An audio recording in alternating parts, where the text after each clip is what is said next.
Good morning students. देखो आज का अपना टॉपिक है रदरफोर्ड फर्टिलन द्वारा त्रिज्या का न्यूक्लियर प्रॉपर्टीज अपन पढ़ रहे थे, उसमें त्रिज्या का अपन आकलन करेंगे वो भी रदरफोर्ड फर्टिलन प्रयोग द्वारा। अपना टॉपिक है रदरफोर्ड फर्टिलन प्रयोग द्वारा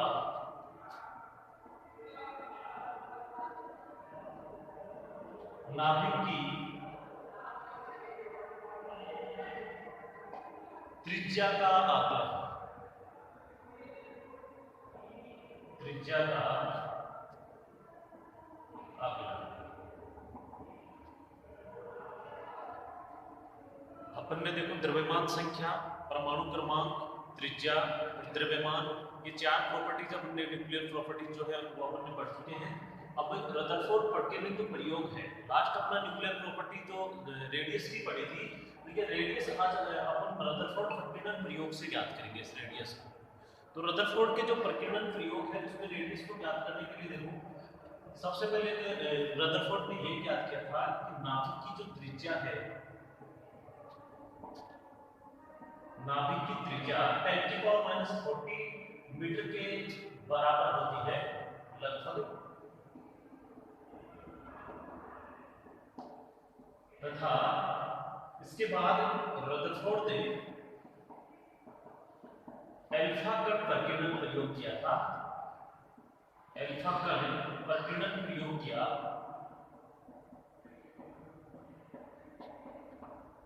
जिसके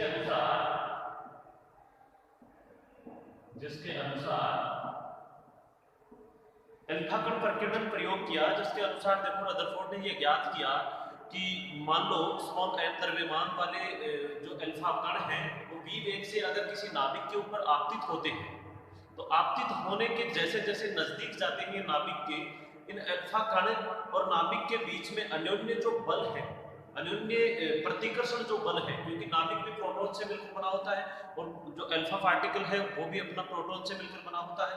तो अल्फा पार्टिकल और नाभिक दोनों में सेम चार्ज होने के कारण प्रतिकर्षण बल वैद्य होगा। प्रतिकर्षण बल का मान बढ़ने के कारण ये नाभिक के नजदीक नहीं जा पाते, यानी कि कुछ दूरी पहले ही 180 डिग्री से इनका क्या हो जाता है, प्रकीर्णन हो जाता है। क्षणिक मात्र समय के लिए थोड़ी बहुत स्थिर अवस्था में रुककर वापस उसी पथ पर आ जाते हैं, उसे क्या कहते हैं, अल्फा का प्रकीर्णन प्रयोग। जिससे स्पष्ट होता है कि नाभिक का जो लगभग जो मास है वो उसके सेंटर पे भी निर्भर होता है, यानी सेंटर पर भी स्थित होता है। देखो नाभिक का जो मास है वो प्रोटॉन और न्यूट्रॉन्स की नंबर पर डिपेंड करेगा। प्रोटॉन प्लस न्यूट्रॉन ये ही नाभिक है, जिन्हें अपन न्यूक्लियॉन भी कहते हैं। इन न्यूक्लियॉन की संख्या के ऊपर न्यूक्लियॉन के नंबर कितने हैं इसके आधार पर ही नाभिक का जो मास है वो डिपेंड करेगा। तो देखो इसमें छोटा सा प्रयोग किया गया था, दो चार लाइन लिखने के बाद में लिखोगे अल्फा पार्टिकल है जिसका मास है स्मॉल m और ये v वेग से, स्मॉल v वेग से नाभिक की ओर गति करता है। नाभिक का जो मास है वो कैपिटल M है और उसका आवेश है Ze। अल्फा पार्टिकल जो है उसका चार्ज अपन मानते हैं 2 इलेक्ट्रॉन के बराबर होता है अल्फा पार्टिकल का चार्ज। तो देखो ये v वेग से गति करता है, तो आप लिखोगे माना स्मॉल m द्रव्यमान m 2e आवेश वाला एक अल्फा कण कैपिटल M द्रव्यमान m Ze आवेश वाले नाभिक की ओर आपतित होता है। देखो जैसे जैसे ये पार्टिकल जो है अल्फा कण है नाभिक के नजदीक पहुंचता है, तो नाभिक और अल्फा कण के मध्य अन्योन्य प्रतिक्रियात्मक बल भी कह सकते हैं, या जिन्हें अपन प्रतिकर्षण बल जो है वो सक्रिय हो जाते हैं। और उन्हें प्रतिकर्षण बल के सक्रिय होने के कारण अल्फा कण की जो काइनेटिक एनर्जी गति करके जा रहा है, तो ये जो गतिज ऊर्जा है वो धीरे धीरे स्थिति में परिवर्तन यानी कि स्थितिज ऊर्जा में परिवर्तित होने लगती है। तो आगे का जो डायग्राम है उस टाइप से हो जाएगा कि ये अल्फा पार्टिकल जो है वो जैसे जैसे यहाँ से गति करके यहाँ तक आता है v वेग से, तो यहाँ पर नाभिक स्थित है। ये नाभिक की जो कंडीशन है, इस नाभिक की कंडीशन से यानी कि जो अल्फा कण है जैसे जैसे नाभिक के नजदीक आता है, ये अपना है नाभिक, तो इसकी जो गतिज ऊर्जा इन दोनों के बीच में इनके प्रतिकर्षण स्वयं चार्ज होने के कारण प्रतिकर्षण नाभिकीय बल उत्पन्न होते हैं, जिससे ये अल्फा कण कुछ समय के लिए यहाँ रुक करके अपना पथ जो है वो वापस उसी डायरेक्शन में आ जाता है। यानी कि उसकी जो गतिज ऊर्जा है, काइनेटिक एनर्जी जो है वो किस में चेंज हो जाती है, पोटेंशियल एनर्जी। और दोनों के बीच में ये जो स्पेस है, नाभिक और अल्फा पार्टिकल दोनों के बीच में ये जो स्पेस है वो लगभग नाभिक की त्रिज्या के तुल्य माना जाता है। नाभिक की त्रिज्या कैपिटल आर के तुल्य माना जाता है और इस दूरी को कहते हैं निकटतम पहुंच की दूरी।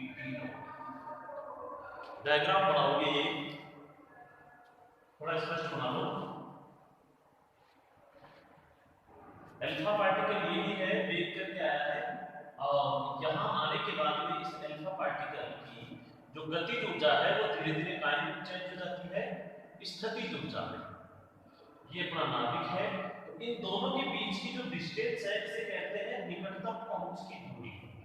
वह दूरी जहां पर अल्फा कण की संपूर्ण गतिज ऊर्जा स्थितिज ऊर्जा में चेंज हो जाती है और ये 180 डिग्री कोण पर होती है।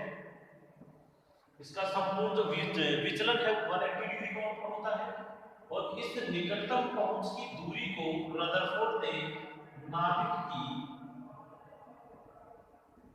त्रिज्या कैपिटल आर के तुल्य माना। नाभिक की त्रिज्या कैपिटल आर के तुल्य माना। तो आप आगे थ्योरी में लिखोगे जैसे जैसे अल्फा कण नाभिक के प्रभाव क्षेत्र में आता है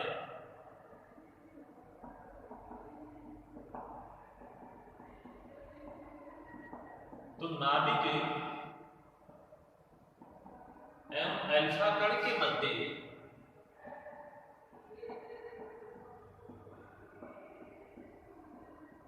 प्रतिकर्षण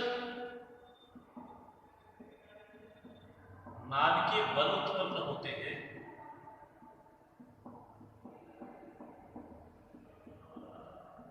जिससे अल्फा कण की गतिज ऊर्जा धीरे धीरे स्थितिज ऊर्जा में परिवर्तित होने लगती है।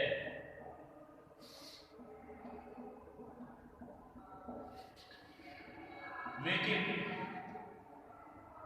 एक स्थिति पर एक स्थिति पर अल्फा कण कुछ क्षण के लिए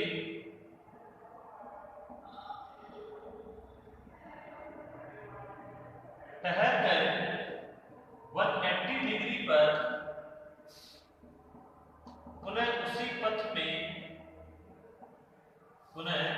उसी पथ पर गति करने लगता है। उसी पथ पर गति करने लगता है अर्थात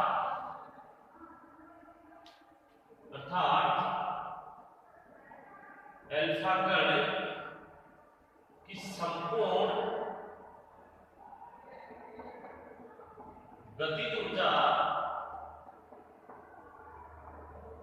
स्थितिज ऊर्जा में परिवर्तित हो जाती है। यानी कि उसकी जो काइनेटिक एनर्जी है वो जिस स्पीड से गति करके नाभिक पर जा रहा था वो अचानक 180 डिग्री पर चेंज होकर के पोटेंशियल एनर्जी में और चेंज होकर पोटेंशियल में वापस उसी पथ पर उसी डायरेक्शन पर आ जाता है। जो डायग्राम में आपने देखा ही है, लाइट चौक के लिए हो गया था अल्फा कण एवं नाभिक के मध्य वह निकटतम पहुंच की दूरी, जहां तक नाभिक की जस्ट निकटतम पहुंच की दूरी, नाभिक की उस कंडीशन पर जाकर के वापस वो पोटेंशियल एनर्जी के रूप में उसी पथ पर घूम जाता है, तो उस दूरी को अल्फा कण एवं नाभिक के मध्य वह निकटतम पहुंच की दूरी जहां पर, ये ऐसे लिख सकते हो, इसे देखो, इसको डायरेक्ट ऐसे लिख सकते हो, अतः अल्फा कण मतलब वह स्थिति या वह दूरी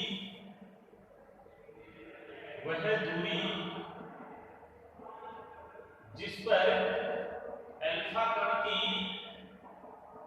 संपूर्ण काइनेटिक एनर्जी पोटेंशियल एनर्जी में परिवर्तित हो जाती है, उसे नाभिक एवं अल्फा कण के मध्य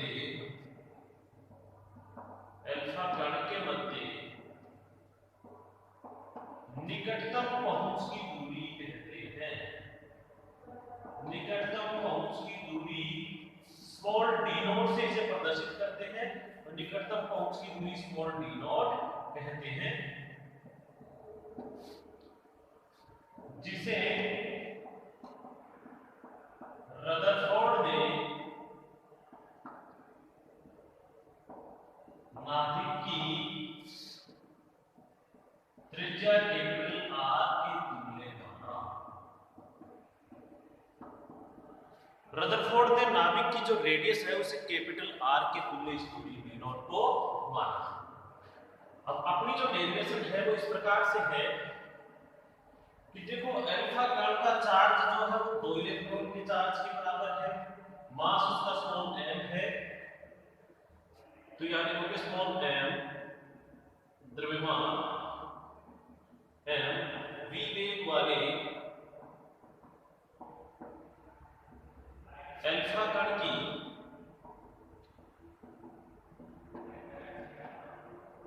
गतिज ऊर्जा इक्वल टू 1/2 mv²। देखो काइनेटिक एनर्जी कितनी होगी इसकी 1/2 mv²। फिर देखो कैपिटल M द्रव्यमान M Ze आवेश व कैपिटल M द्रव्यमान M Ze आवेश वाले नाभिक के कारण 2e आवेश, अल्फा का चार्ज कितना है 2e आवेश वाले अल्फा कण की स्थितिज ऊर्जा जब दोनों के मध्य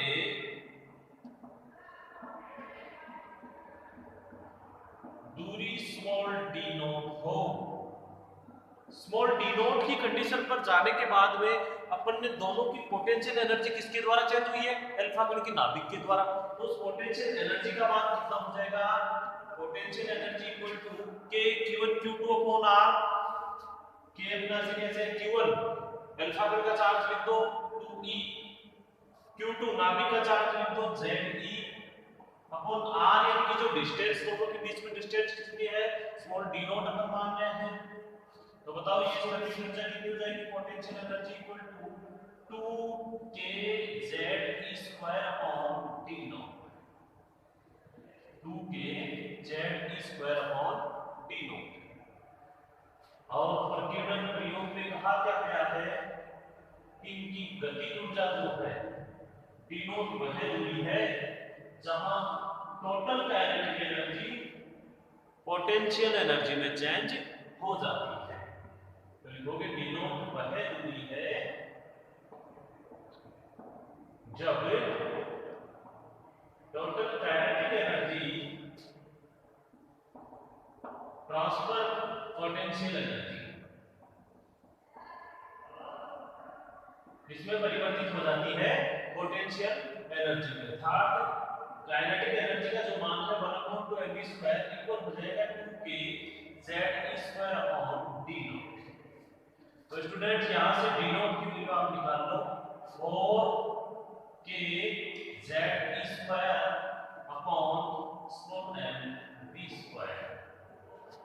जहां k इक्वल टू क्या है 1/4πε0। ये अपनी निकटतम पहुंच की दूरी आ गई d0। फिर देखो नाभिक की त्रिज्या का आकलन कैसे करेंगे। जो न्यूक्लियस है उसकी रेडियस अब आप निकाल सकते हो। कैसे निकालोगे कि जो नाभिक की त्रिज्या, नाभिक की त्रिज्या प्रोटॉन व न्यूट्रॉन की संख्या पर निर्भर करती है, संख्या पर निर्भर, या कह सकते हो प्रोटॉन और न्यूट्रॉन की संख्या। अर्थात क्या होती है प्रोटॉन और न्यूट्रॉन की संख्या को न्यूक्लियॉन कहते हो आप। क्या कहते हो इसे? न्यूक्लियॉन की संख्या पर निर्भर करती है।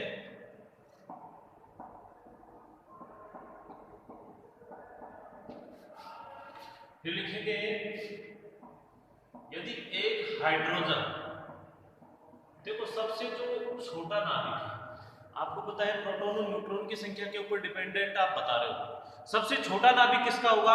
हाइड्रोजन का नाभिक होगा, जो एक प्रोटॉन मात्र है, उसमें न्यूट्रॉन की संख्या नहीं होती है, तो प्रोटॉन मात्र है, अर्थात सबसे छोटा जो नाभिक है वो हाइड्रोजन का नाभिक है। यदि एक हाइड्रोजन के नाभिक की त्रिज्या कैपिटल R हो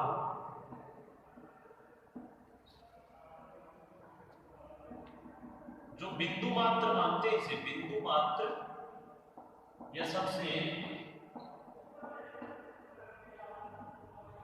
छोटा नाभिक,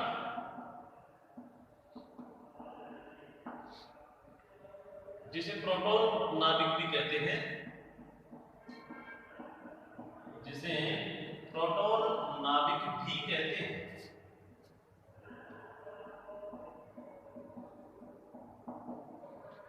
तथा एक अन्य नाभिक की त्रिज्या,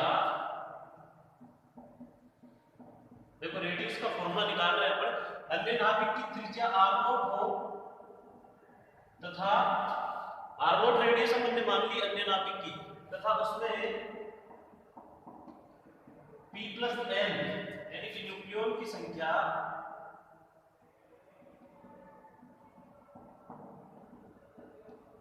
कैपिटल A जिसे द्रव्यमान संख्या भी कहते हैं, न्यूक्लियॉन की संख्या कैपिटल A जिसे द्रव्यमान संख्या भी कहते हैं, कैपिटल A हो तो नाभिक का जो आयतन है वो बताओ, इक्वल करोगे, लिखोगे बिंदु मात्र नाभिक के बराबर इस टोटल नाभिक को कर दो, अर्थात नाभिक की त्रिज्या द्रव्यमान संख्या A की संख्या पर भी निर्भर करती है।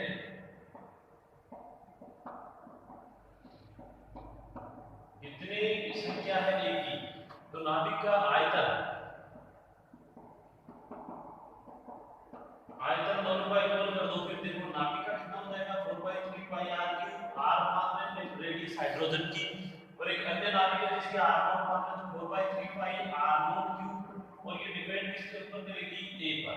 यदि द्रव्यमान संख्या कितनी हो A है दूसरे उसके ऊपर डिपेंड करेगी, तो दोनों फॉर्मूले ऊपर आप इससे r की वैल्यू निकाल सकते हैं। देखो 4/3π से 4/3π कैंसिल हो जाएगा, r³ = a r0, यहां से r की वैल्यू निकाल सकते हो, r = r0 a⁻⁴